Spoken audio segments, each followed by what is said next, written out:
Jerry Ward.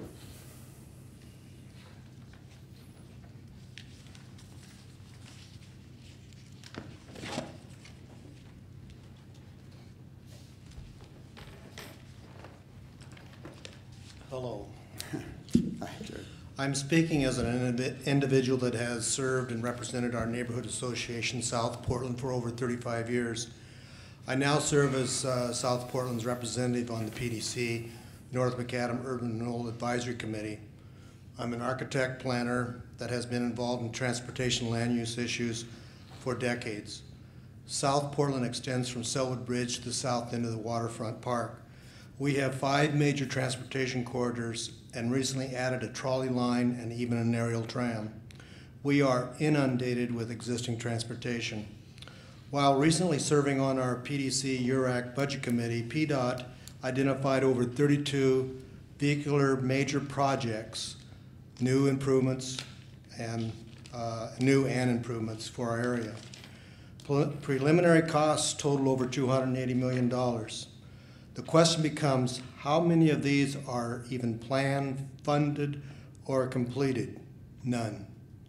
There has not been one vehicular project completed to allow better access into North Macadam.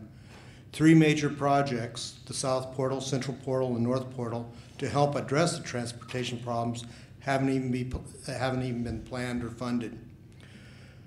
The City Council adopted the North Macadam Plan with now 9 amendments that requires transportation solutions, as do our Oregon State Planning goals and the Portland Plan. Our neighborhood needs vehicular solutions since we are taking the brunt of the problems, even on a regional basis and interstate basis.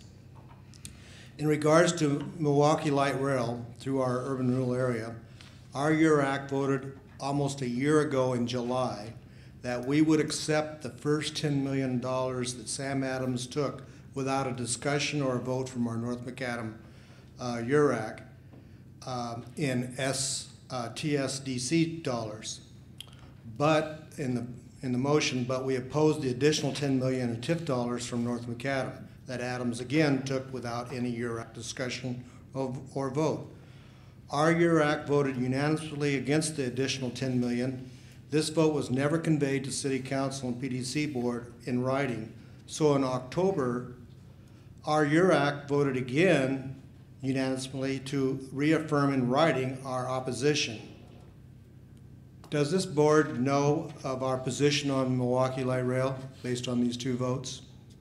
I don't think you do. Our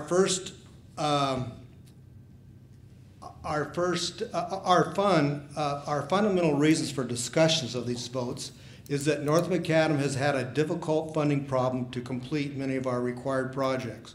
Transportation projects, greenway, parks, pedestrian bridge over I-5, etc. The additional $10 million from TIF dollars harms our commitment to do better, to do the other required projects. Also, we oppose 2/3 of the city committed dollars of $30 million coming from only our URAC area. In brief, TriMet needs to seriously look at what their large expenditure projects do to other important vital transportation issues of our region.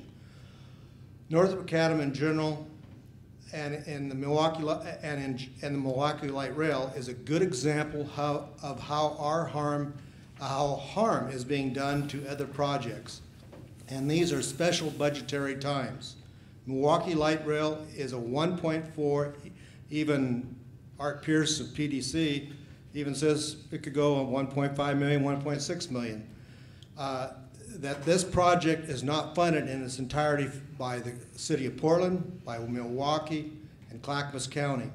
$250 million of state lottery funds have been designated for Milwaukee Light Rail that robs many other projects throughout our state. I ask you to consider these times and above ramifications to our urban rural area and neighborhood. Putting Milwaukee Light Rail, at least on hold, is a viable present solution to the repeated words I hear today. And you have talked so many times about unfunded, and I have probably used the word 3 or 4 times in my short 3 minutes.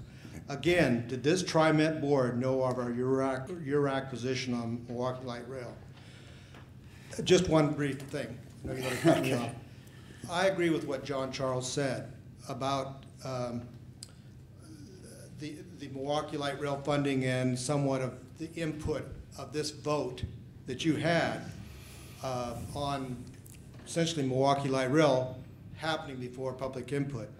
But I particularly want to make that point that he's somewhat making, is that you took a vote on moving Moody Street over in your last resolution. Well, this is in our district. We have already spent $42 million for trolley in our district, and now we're going to spend another $43 million to move the line that was just completed 4 years ago to move it 100 feet to the west. And that's the kind of priorities that I really see happening. And what he was talking about, we're sort of on a path, and all these, your board and so many other boards and committees we have, everything sort of doesn't have this public input, and we don't address the priorities. It's already in line, and I really find fault in this process, and I appreciate you listening to me today. Thank you. Can you submit your testimony if it's written, or have you? Well, I just wrote it out. Okay. I thought if I had to get through in 3 minutes, I better write it down. All right. Do you want me to write it down? Well, we appreciate the input and also the written input. I wasn't able to follow and remember and write down all of what you had to offer, so I appreciate it. I'll try that wraps up our board meeting. I do appreciate everybody, believe it or not, who comes to speak to the very challenging issues we have to face as a transit community, or transit agency, excuse me. With that, I'd like to end the board meeting, and I would also like to, again, recognize Board Member Van Brocklin for her service, and invite anybody that would like to stay around to enjoy some cake and with our board. Thank you. We're adjourned. Oh, I'm sorry. Did I miss somebody? Oh, I'm sorry. I gave it to the person. Oh, okay. I guess I overlooked. I thought I was done. I'm sorry. Would you like to testify? That You're would be welcome. great. Okay, Thank you very great. much. I'll be brief. Okay. I promise I got my I watch. was surprised that you hadn't signed. Yeah, it probably So- is. I'm sorry. There was about 12 or 13 here. I'll be very brief. Yeah. So good morning again. I'm Joseph Santos Lyons with Opal Environmental Justice, and I'm glad it's a sunny day. Nice to see everyone here this morning. I actually just also want to echo just the piece about process. I think it's really important when you say things like this is not compulsory to hear public comment, and then you put public comment on the agenda after decisions are being made. That's problematic. So I would urge you to sort of reconsider your approaches to public involvement as a TriMet board. The main point I want to make is around the fare increase, and I'm definitely disappointed that you guys have chosen to increase fares by 5 cents. The community needs to know that this is only going to raise $1.3 million. And this 5 cent increase, in many ways, is going to disproportionately impact the most transit-dependent, lowest income, working class people here in the metro area. $1.3 million is less than 0.5% of the operating budget for TriMet's buses and MAX.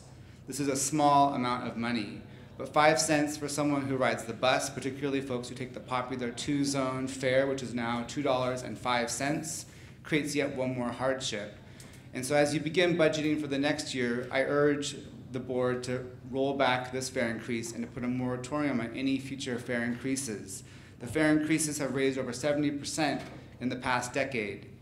The fares are too high for this community. So this is a small change that you can make as a board. You've been very creative at finding money for many other projects. We think that it's time for you to also keep the fares at an affordable level for members of the community here. Thank you very much. Thank you, and I apologize for overlooking them. With that, I think did I overlook anybody else? Motion to adjourn. Let's adjourn. Thanks. We're adjourned.